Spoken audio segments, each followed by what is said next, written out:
Jingu refused to marry Seong because they didn't love each other. Seong and Myungji were furious at Jingu's unilateral decision. Yeojin urged Seong and Jingu to talk. Seong suspected Jisuk was the reason, and Jingu confirmed Jisuk and counted for half, the other half being his uncertainty about the future with Seong. Seong believed Hana was involved, but Jingu denied it, stating that neither of them loved the other. As Jingu left, Seong threatened suicide if he ended their engagement, then collapsed, bleeding. Myungji rushed Seong to the hospital. Stress caused vaginal bleeding. Seong thought she was pregnant, but she wasn't. Myungji then devised a plan. Seong would pretend to be pregnant to keep Jingu. Myungji provided a fake ultrasound, instructing Seong to tell Jingu she was 8 weeks pregnant. Seong hesitated, unsure if Jingu would believe her.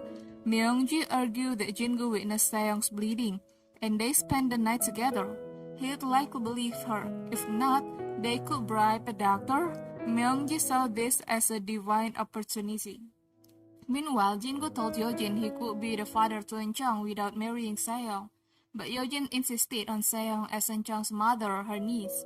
At home, Seong followed Myungji's plan, showing Jingu the ultrasound, asking if he wanted their child to grow up fatherless. She mentioned that dangerous bleeding. Jingu stared at the ultrasound, his doubt evident. Seong challenged him to verify the paternity after the birth if he doubted it because of her relationship with Jisuk. Myungji arrived, congratulating Jingu, calling the child a blessing. She urged him not to stress Seong. Seong, looking down on Jingu, muttered about breaking off the engagement herself. Myungji informed Bangwul, who was overjoyed and planned to cook for Seong.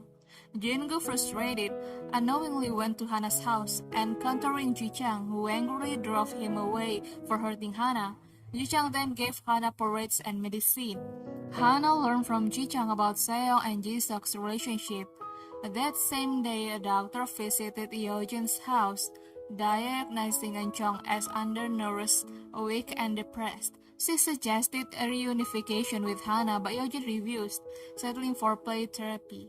The next day, Bangwul visited Seong, who cried about Jingu ending the engagement despite her pregnancy. Bangwul reassured her, believing Jingu would marry her. Myungji told Bangwul about Yeojin's desire for Jingu and Seong to adopt Eunchang, making Jingu the Hyosung group leader. Myungji stressed that refusing would ruin Jingu's career. Bangwul agreed Jingu must obey Yeojin. Eunchang asked Yeojin to go to Bangwul's house to play with Yali. Remembering play therapy, Yeojin agreed. At Bangwul's house, Eunchang secretly asked Bangwul to take him to Hana's, which she did. Hana wasn't home. It was her last day of work. She left her resignation letter for Jingu and received a call from Bangwul. Eunchang urged Hana to come home. Hana struggled to find a taxi. Jingu, having read Hana's letter, found Hana and gave her a ride. At Hana's, Eunchang was overjoyed, calling it his best day. Yeojin arrived, not Hana. Yeojin ordered Secretary John to take Eunchang. Hana arrived just as Eunchang was taken, resulting in tears from both Hana and Eunchang.